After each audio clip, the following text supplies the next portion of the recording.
ici là, vous tous qui avez cliqué ici là en disant on va voir c'est qui veut mon bien et c'est qui veut me voir chuter ici. Tu as vu, je suis tombée, tu es venu cliquer, les confessions. Zéro confession. En plus, c'est même pas fait exprès. Quand j'avais eu l'idée de cette vidéo, justement, c'est pendant que j'étais en train de d'étudier la Bible comme d'habitude. Hein, et là, le verset dans lequel j'étais en mode, mais en fait, Seigneur, t'as tellement raison. Enfin, il faut qu'on apprenne à être précis parce que quand on fait des bêtises de manière précise. Mais maintenant, quand on vient confesser nos péchés, on vient confesser à moitié, on vient confesser en serrant les dents, on vient confesser dans la vagueté, en étant vague. Non, on a péché avec précision. Confessons aussi avec précision. En tout cas. Okay, carry on. If you are going to walk with Jesus Christ, you are going to be opposed. That's the Christian life. Bonjour et bienvenue sur ma chaîne Sandra by Faith. Je m'appelle Sandra et je suis de retour aujourd'hui avec cette vidéo dans laquelle je vais te donner un conseil pour être dégoûté du péché. Donc, on va commencer tout de suite avec le verset référence qui est 1 Jean 1,9 qui nous dit « Mais si nous confessons nos péchés, nous pouvons avoir confiance en Dieu car il est juste. Il pardonnera nos péchés et nous purifiera de tout mal. » Déjà, nous en tant que chrétiens, on a un jargon vraiment qui est propre à nous. C'est-à-dire qu'on a un vocabulaire qui des fois peut apparaître très lunaire, hein, vraiment. Ou alors un vocabulaire qu'on choisit spécifiquement selon les circonstances. Tu vois là, par exemple, rarement tu vas entendre quelqu'un qui va te dire j'ai péché. Parce que aujourd'hui, malheureusement, même pour nous les chrétiens, la notion du péché, c'est quelque chose qui nous embête. C'est quelque chose avec laquelle on n'est pas à l'aise. Pourtant, la Bible n'appelle pas le péché autrement que le péché en fait. Péché, c'est faire ce qui est contraire à la volonté de Dieu. C'est faire ce que Dieu ne veut pas, tout simplement. Donc, quand on fait ce que Dieu ne veut pas, au lieu de dire « je suis tombé », on doit dire « j'ai péché ». Et le conseil en fait pour pouvoir être dégoûté du péché, c'est que quand on pêche contre le Seigneur, donc qu'on fait quelque chose qui ne lui plaît pas, au lieu de dire simplement « ah Seigneur, pardonne-moi parce que je suis tombé », on doit dire « Seigneur, pardonne-moi parce que j'ai péché, j'ai fait ça, et nommer le péché et citer le péché avec détail. Parce que ce que j'ai remarqué aussi, c'est que vous êtes nombreux. Quand vous devez venir vous confesser chez les gens, vous venez vous donner des détails. Mais maintenant, quand vous êtes là-bas devant Dieu, vous ne donnez pas de détails. Pourtant, c'est devant Dieu qu'il faut donner les détails. Et à nous, les autres, les êtres humains comme vous, contentez-vous juste de nommer le péché sans forcément donner de détails. Pourquoi? Moi, j'ai remarqué que quand tu parles du péché que tu as commis en détail, je t'assure, toi-même, ça te dégoûte. Toi-même, tu prends en fait la mesure de la saleté. Donc, tu prends la mesure de à quel point c'est dégueulasse en fait ce que tu as fait, peu importe ce que c'est, tu vois. Le fait de le confesser, parce que confesser, c'est déclarer de sa bouche en fait. Confesser, c'est pas juste tu le balances comme ça, ah Seigneur, pardonne-moi, je suis tombé. Non, c'est pas juste Seigneur, je suis tombé. C'est Seigneur, j'ai péché contre toi. Seigneur, voilà ce que j'ai fait. Et pendant que tu seras en train de le dire, je te promets que le Saint-Esprit va vraiment te convaincre que ce que tu as fait, c'est vraiment dégueulasse et que tu devras le laisser tomber. Pourquoi? Parce que quand on pêche, on ne pêche pas de manière aléatoire. C'est-à-dire que quand on pêche, on ne pêche pas de manière vague. Ah, voilà. Parce que le je suis tombé, c'est vague en fait. Je suis tombé, c'est vague. C'est très vague. Et ça veut tout et rien dire à la fois. C'est très très vague. Pourtant, quand tu commences déjà par dire j'ai péché, toi-même tu prends conscience que Jésus-Christ est mort à la croix à cause du péché et moi maintenant je suis venu pécher. Tu vois ce que je veux dire? Et encore plus de poids quand tu dis exactement c'est quoi que tu as fait comme péché, tu vois. Parce que comme je disais, quand on pêche contre le Seigneur, on ne pêche pas de manière vague, on pêche de manière très précise. C'est-à-dire que quand tu pars voler, tu voles avec précision et tu voles bien. Quand tu mens avec précision et tu mens bien. Quand tu calomnies là, tu calomnies avec précision et tu calomnies bien. Mais maintenant, pourquoi quand on vient devant Dieu, on veut confesser nos péchés de manière vague? Non, ne confessons pas nos péchés de manière vague. Confessons nos péchés de manière précise, avec la même précision avec laquelle on a péché contre Dieu. Et je t'assure que quand on fait ça, vraiment, on prend la mesure en fait de ce qu'on a fait. On prend la mesure du fait vraiment que quel que soit le péché qu'on peut commettre, il n'y a pas de hiérarchie dans le péché. Le péché, c'est le péché devant Dieu. C'est sûr, oui, les péchés n'ont pas les mêmes conséquences, n'ont pas les mêmes retombées. Mais le péché, dans son principe même, c'est la même chose en fait. Peu importe ce que c'est, à partir du moment où on fait le contraire de ce que Dieu attend de nous, ça crée le même effet dans son cœur, ce qui est celui de l'attrister. C'est pourquoi la Bible nous dit, n'attristez pas le Saint-Esprit de Dieu qui vit en vous en fait. Et on attriste le Saint-Esprit de Dieu quand on ne cesse de pécher encore et encore et encore et encore, quand on ne cesse de vivre dans l'hypocrisie. Parce que malheureusement aussi, il y a beaucoup de personnes Nombreux sont ceux qui vont confesser leurs péchés et qui vont juste balancer des je suis tombé comme ça, juste parce qu'en fait, il faut le dire, juste parce que mentalement, en fait, ils se disent, bah oui, il faut le dire parce que je suis chrétien, il faut que je confesse mes péchés, mais pas nécessairement parce qu'ils ont vraiment envie d'abandonner leurs péchés, pas nécessairement parce qu'ils ont vraiment pris conscience, en fait, que c'est un péché et que peu importe le péché, ça fait mal au cœur de Dieu.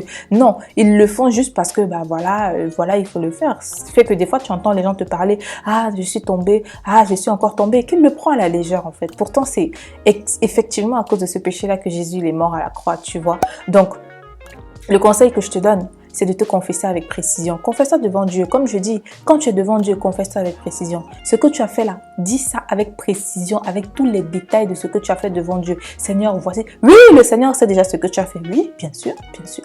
Bien sûr, il le sait, puisqu'il a vu. Il était là. Il était avec toi quand tu étais en train de faire ça, n'est-ce pas? Il était avec toi. Ses yeux étaient sur toi. Mais il a quand même besoin que tu le déclares de ta bouche parce qu'il y a une puissance justement dans la déclaration. Il ne faut pas croire. C'est pas la puissance de la déclaration, c'est pas seulement quand il faut déclarer je suis la tête et non la queue, je ne mourrai pas, je vivrai les bontés de l'Éternel, Jéhovah j'irai, Jéhovah machin. Non, c'est pas la puissance de la déclaration n'est pas seulement quand ce sont des déclarations de vie sur nous. En fait, la puissance de la déclaration vient à partir du moment où vraiment ce qu'on le dit, on le pense véritablement. En fait, ça a une puissance et le fait justement de relâcher ça dans l'air, ça a une puissance. Donc quand tu te confesses devant le Seigneur, dis exactement ce que tu as fait. Si mon frère, ma soeur, tu t'es masturbé, dis à Dieu, Seigneur, je te demande pardon parce que je me suis masturbé, parce que j'ai fait comme ça, comme ça, comme ça, comme ça, comme ça. Toi-même, pendant que tu seras en train de décrire ça dans un moment solennel devant Dieu, tu vas voir comment ça va te dégoûter. Je te promets que tu abandonneras ce péché en fait. Parce que ce qu'il faut savoir, c'est que je l'ai déjà dit en plus dans une précédente vidéo, le péché n'est pas plus fort que nous. Hein.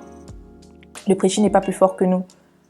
Le péché n'est absolument pas plus fort que nous. Pas du tout. Dieu nous a rendus capables en vivant en nous.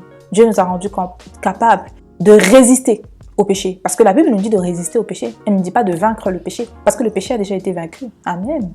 Amen et amen. Le péché a déjà été vaincu par la mort de Jésus-Christ à la croix. C'est pour ça que nous, notre travail, c'est de nous positionner justement dans cette victoire-là que le Seigneur nous a donnée et de résister quand on se retrouve face à la tentation. Donc, et aussi, au lieu de dire je suis tombé, il faut dire j'ai cédé. Parce que la Bible justement nous dit de résister au péché. Mais si on ne résiste pas, on cède. Donc, au lieu de dire je suis tombé, il faut dire j'ai cédé. Parce qu'on ne tombe pas dans le péché, on y cède. Parce que la seule personne qui peut nous faire pécher, c'est nous-mêmes. Personne d'autre ne peut te faire pécher. Et aussi, ça me fait penser à chaque fois où on va dire oui, le frère il est tombé à cause de la sœur ou la sœur est tombée à cause du frère. Tu ne tombes pas à cause de quelqu'un.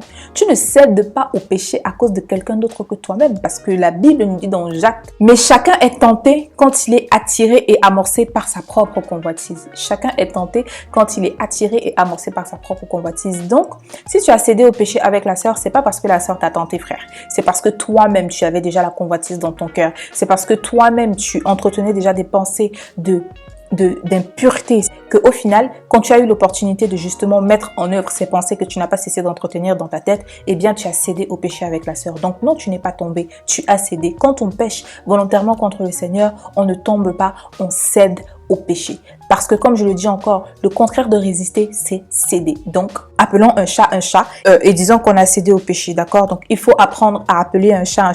Et aussi, le fait de dire clairement « j'ai cédé au péché », c'est assumer finalement ses responsabilités et reconnaître ses torts et ses dysfonctionnements. Parce que quand on balance juste le « je suis tombé » comme ça, c'est « ah non, mais c'est de la faute de l'autre, non, mais s'il n'y avait pas les circonstances, etc., je ne serais pas tombé ». Alors que non, quand tu dis « j'ai cédé », ça veut dire que tu assumes en fait finalement que si je n'ai pas résisté, j'ai cédé parce que je n'ai pas résisté. J'ai cédé parce que je me suis mis volontairement dans une position qui a fait en sorte que je puisse céder à ce péché-là en fait. Donc, j'assume mes responsabilités, j'assume que si j'ai cédé, c'est entièrement de ma faute et j'assume que pour désormais avoir la bonne attitude et résister au péché comme le Seigneur me demande de résister au péché, il faut que je reconnaisse qu'il y a des choses sur lesquelles je dois travailler. Il faut que je reconnaisse que je n'ai pas la discipline que le Seigneur attend de moi, que je ne marche pas véritablement comme le Seigneur veut que je marche. Et donc, à partir du moment quand je commencerai à faire et à observer avec scrupuleusement ce que le Seigneur attend de moi, alors là, je serai capable de résister au péché.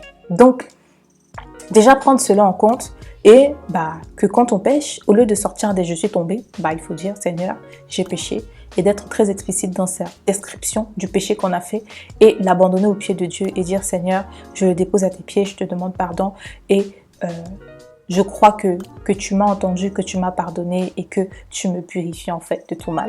Donc voilà, la vidéo n'était pas très longue, je voulais vraiment juste que ça soit quelque chose de simple et pratique pour t'encourager vraiment à faire les choses correctement en fait, à ne pas faire l'autruche. C'est une expression que j'aime beaucoup parce que je crois que le fait que l'autruche, quand elle voit des problèmes arriver, qu'elle se mette la tête dans le sable, ça représente tellement bien notre génération. C'est-à-dire que on sait qu'il y a des problèmes, on sait qu'il y a des choses qu'on ne doit pas faire, on sait exactement ce qu'il faut qu'on fasse et qu'on ne fait pas, et on sait exactement ce qu'on ne doit pas faire mais qu'on fait.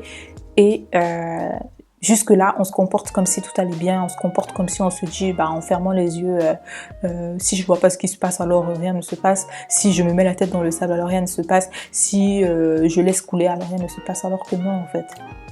Les problèmes sont à prendre à bras le corps. C'est important vraiment d'être honnête avec soi-même, d'être sincère avec soi-même et surtout d'être honnête et sincère avec le Seigneur. Même s'il connaît tout, Dieu s'attend à ce que nous ayons cette position de cœur-là d'être honnête et sincère avec lui et de lui parler de manière terre à terre. Parce qu'une fois encore, comme je le dis, quand on pêche avec précision. Donc quand on part aussi se confesser devant Dieu, on doit se confesser avec précision. Donc voilà. Je t'invite à venir me rejoindre sur mon compte Instagram, Sandra by Faith, puisque j'ai du contenu sur Instagram qui n'est pas publié ici sur YouTube. Donc, si jamais tu veux suivre mes activités au quotidien, viens me rejoindre là-bas. Et aussi sur ma deuxième chaîne YouTube et mon deuxième compte Instagram, Sandra Michel, qui sont les comptes sur lesquels je partage mon lifestyle. La ligne directrice de cette chaîne, c'est un lifestyle motivé par l'essentiel. C'est donc, je partage toutes mes astuces, organisation, cuisine, etc., etc. Et si c'est le genre de contenu qui te plaît, n'hésite pas à venir me rejoindre là-dessus. Donc, moi, je te remercie encore d'avoir pris le temps de regarder la vidéo. D'ici à la prochaine fois, porte-toi bien, que mon Dieu te bénisse et don't forget, never stop walking by faith and not by sight. Stay blessed and faith it till you make it. Bye.